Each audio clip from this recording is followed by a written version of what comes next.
Well, hey there, my friends. It's Wes Spencer coming back at you again. In today's video, we're going to talk more about Pi cryptocurrency and the wallets that are being produced. A big question that comes out that I hear from a lot of people is simply this. When wallets are released, is there going to be a major mass sell-off of Pi cryptocurrency, nosediving the value of the currency? Is that a big risk? And what should we do about it? Well, in this video, I am going to talk about that. I'm going to share with you my thoughts, and I'm going to share with you some good news that's coming out of all of that I think are beneficial for people like you and me. So stay tuned. We're going to answer all of that and so much more coming right up.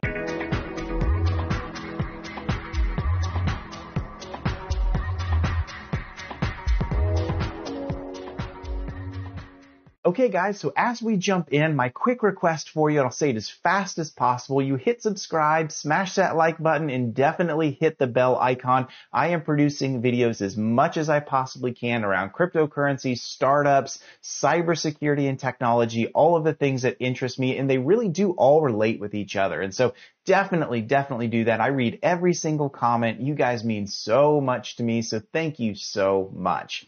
Okay. So first of all, if you haven't seen my wallet update, that was the video that actually got listed in the Pi app itself. I got a lot of comments from friends, from family, and even you guys here on YouTube being like, Wes, I see your face on the Pi app. That's so cool. That was an awesome opportunity. I want to say thanks to Nick and the core team for putting me on there. I hope they'll have me back. I would love to come back. And in that video, I talked about custodial and non-custodial wallets, and I said that we needed to start with custodial and then move to non-custodial as soon as possible. And for me personally, I prefer non-custodial. I want to handle my own wallet, my own keys. I can do that, but always thinking about the consumer in mind. With 10 million plus users, many of which are not technical, starting with custodial is the way to go. Now, a big question comes out of this. Regardless of what kind of wallet, when I finally have access to my own crypto and I can do something with it inside or outside of the Pi app, a lot of people are going to want to sell this. I mean, there's been a lot of speculation out there of what Pi will be worth.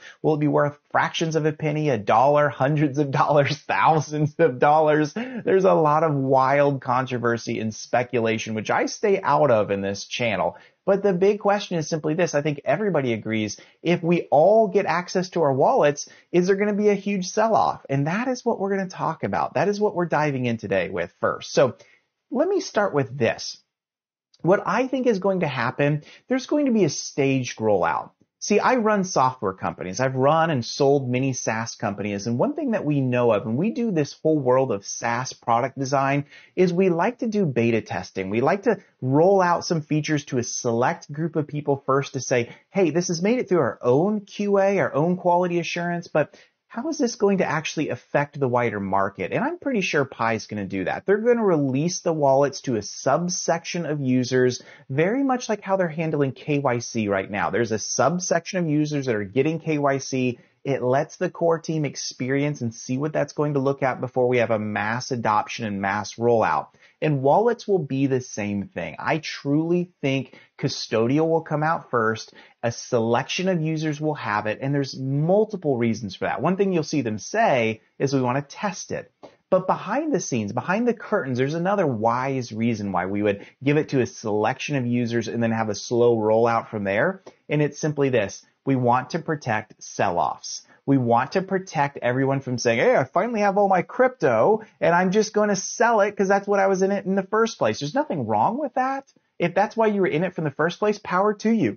The power of cryptocurrency is giving you control. So if that's what you want to do, go for it, my friend. But we need to avoid everybody from doing that. So the number one way that you would do that is you would release and stage the rollouts of those wallets so that slowly people will get access to them and it's not going to be a major mass sell-off. And that's how you protect a cryptocurrency.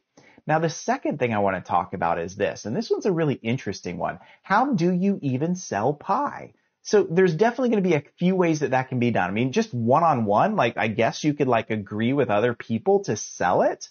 But that's not really what any cryptocurrency wants to happen. It's sort of like the days of like Bitcoin meetups where you like meet up with someone in person and actually transact a trade just like face to face. But that's usually not a good way to go to handle it.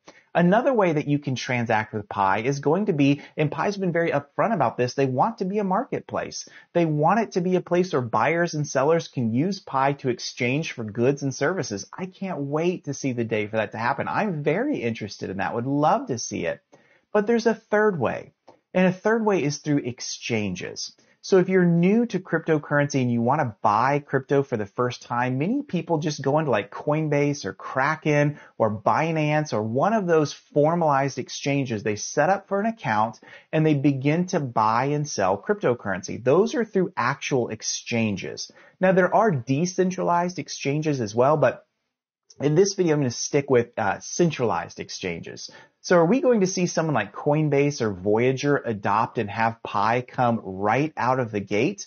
Well, the answer is no. In all likelihood, probably not. So how does a crypto get into an exchange? And why should they get into an exchange? And could I sell my Pi through an exchange? So that's what I want to talk about in the latter half of this video. And I want to know what you guys think about all of this as well. First of all, getting listed with an exchange is highly competitive. There are way more cryptocurrencies out there than there are exchanges selling those cryptocurrencies. And so it's expensive to get added in. It costs money, upfront fees to get added into an exchange. It's not so much of just, I created a crypto and now it's on an exchange. It doesn't work that way. Just as case in point, if you have Coinbase, go open up Coinbase and notice the very limited subset of cryptocurrencies that they have. They add a few every quarter, but it's not like there's hundreds and hundreds and hundreds to choose from. And even exchanges like Voyager, which are well known to having a much wider range of cryptos, by no means even have 1% of the number of cryptos that are out there.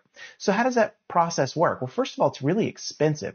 It can cost a fair amount of money getting listed on an exchange. For example, like small exchanges that aren't very well known, it can be anywhere from $3,000 to $10,000 minimum just to get added into an exchange. And keep in mind, that would be a small exchange where there's not a lot of people using it. Won't be a lot of fees, a lot of transactions. And then medium exchanges that are not quite a Kraken or a Coinbase or a Voyager, I've seen those cost up to anywhere around $300,000 at the top end. And then top shelf A-player exchanges, like I just mentioned, Coinbase, Kraken, Binance, Voyager, those sorts of exchanges, those can cost 8 figures, up to $2.5, $3 million just to get listed. Now, why is that? Well, there's a lot of reasons. Exchanges obviously make profit on fees for transactions, but they also make money in the very beginning in the listings. This is a way to sort of protect cryptocurrencies and say, we only want well-known top-shelf cryptos into our ecosystem. That's the way exchanges think. They don't want to waste their time with fraudulent, fake, small cryptocurrencies, anything that doesn't have the value for them. And so for Pi, they're going to go through the same thing to get listed on an exchange. It's going to cost a fee to get added in. It's going to take some work for that to happen. That's the way it is for all cryptocurrencies to get added in. And by the way, we do know there's significant advantages for pretty much any cryptocurrency to get listed on an exchange in 2 ways. First of all, you go look, for example, at Coinbase and look at price jumps in cryptos right after they've been released into a new exchange. In many cases, there's a positive correlation. The article that I mentioned even shows Litecoin, when it was first listed on Coinbase, had a 25% jump in price.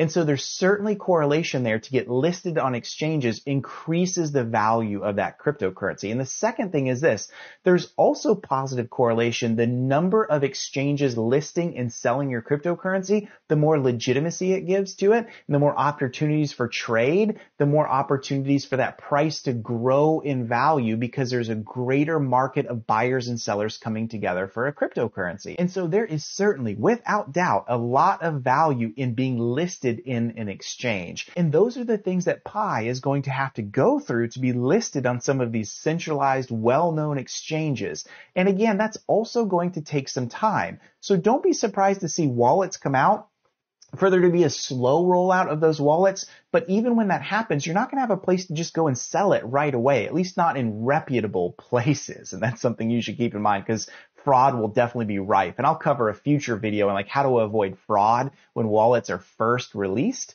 But that is going to be the experience that I see is going to happen, is a slow rollout of wallets. And then it's going to take some time for us to see Pi listed on exchanges. But I do think this, without doubt, Pi is going to be listed in a number of exchanges. There are simply too many active users for that not to command the respect and attention of exchanges. But it will take time for the listing to happen. And many of the exchanges have a significant due diligence and vetting process of the crypto itself. And that's going to all have to take place before we see these things happen. But they're all good things. And so that's my thoughts. That's my experience and what I think it's going to happen when wallets are released. But I want to know what you think. Do you think differently than me? Am I wrong on some things? You totally agree? What are the things you're most excited or most confused about for wallets being released when that happens inside of Pi Crypto? Leave me your comments. Guys, I'd love to know. I'd love to know what you think on this and so much more.